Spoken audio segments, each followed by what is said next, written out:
దేవుని నామానికి స్తోత్రాలు. ఈరోజు ప్రభు మనకిస్తున్న వాగ్దానం కీర్తన 25:14.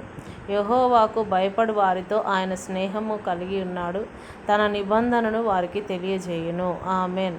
నువ్వు ఒంటరిగా ఉన్నావని, హృదయంలో ఉన్నటువంటి బాధ ఎవ్వరు అర్థం చేసుకోవట్లేరు అనుకుని బాధపడుతూ ఉంటే గనక దేవుడు ఈరోజు నీతోనే మాట్లాడుతూ ఉన్నాడు. నన్ను విశ్వసించి నా యందు భయభక్తులు కలిగి నడిచే వారికి నేను దగ్గరగా ఉంటాను. వారి జీవితానికి నేను ఒక గొప్ప ప్రణాళికను కలిగి ఉన్నాను.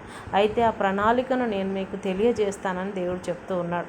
దేవుడు అందరితో మాట్లాడు, కానీ ఆయన ఎందరినైతే ప్రేమిస్తూ ఉంటాడో, ఆయన మార్గంలో నడిచి ఆయన రహస్యాలను తెలుసుకోవాలని ఎవరైతే ఆయన పట్ల ఆసక్తి కలిగి ఉంటారో అలాంటి వారికి దేవుడు ఆయన యొక్క ప్రణాళికలను బయలుపరిచే దేవుడుగా ఉంటున్నాడు. కాబట్టి ఈరోజు నీ జీవితంలో ఏ దారి నాకు కనిపించటం లేదని బాధపడితే గనక దేవుడు ఖచ్చితంగా నీ పక్షంగా ఒక ప్రణాళిక కలిగి ఉన్నాడు. ఆ ప్రణాళికను నీకు తెలియజేస్తాడు. ఎందుకంటే ఎవరినైతే ఆయన ప్రేమిస్తాడో వారికి ఆయన ప్రణాళికను తెలియజేసే దేవుడు అయి ఉంటూ ఉన్నాడు. కాబట్టి ఈరోజు ఈ వాగ్దానం మనందరి జీవితంలో నెరవేర్చమని ప్రార్థన చేసుకుందాం. స్తోత్రము నాయన, పరిశుద్ధమైన తండ్రి, నీకు వందనాలు చెల్లిస్తున్నాం నాయన. అవును ప్రభా, ఈరోజు మాకు నాయన కీర్తన 25:14 ద్వారా మాతో మాట్లాడుతూ ఉన్నావు నాయన.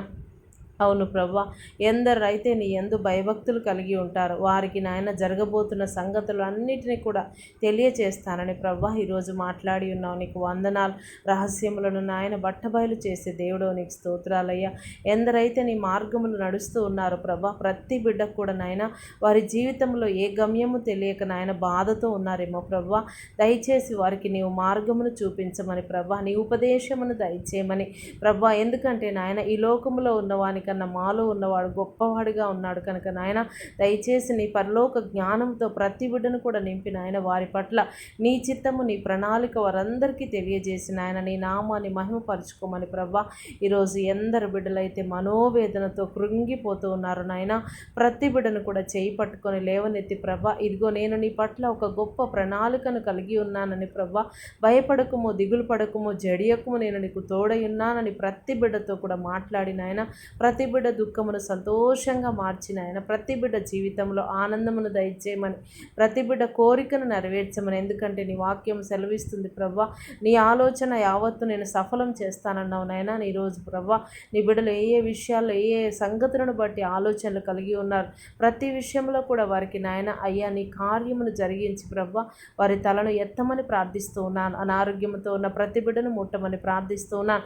ప్రయాణిస్తున్న ప్రతి బిడ్డకు తోడై ఉండమని ప్రార్థిస్తున్నాను. జన్మదినం జరుపుకుంటున్న బిడ్డలను దీవించమని ప్రభా నాయన నీకు వందనాలు. వెడ్డింగ్ యానివర్సరీ జరుపుకుంటున్న బిడ్డలను కూడా ఆశీర్వదించమని నాయన. ప్రతి కుటుంబాన్ని నీ రెక్కరడిలో భద్రపరచమని ప్రభా. విదేశాల్లో ఉంటున్న బిడ్డలకు కూడా నీ కాపుదల దయచేయమని ప్రభా. జరుగుతున్న భయంకరమైన సంగతుల నుంచి, ఉపద్రవముల నుంచి ప్రతి కుటుంబాన్ని కూడా తప్పించిన ఆయన, ప్రతి కుటుంబముల పట్ల నాయన నువ్వు కలిగి ఉన్న నీ ప్రణాళికను నెరవేర్చమని యేసు నామములో ప్రార్థిస్తూ ఉన్నాము తండ్రి. ఆమెన్. అందరికీ ప్రేయస్లాడండి. ఈ వాక్యాన్ని అందరూ కూడా వినండి, లైక్ చేయండి, షేర్ చేయండి, సబ్స్క్రైబ్ చేయండి.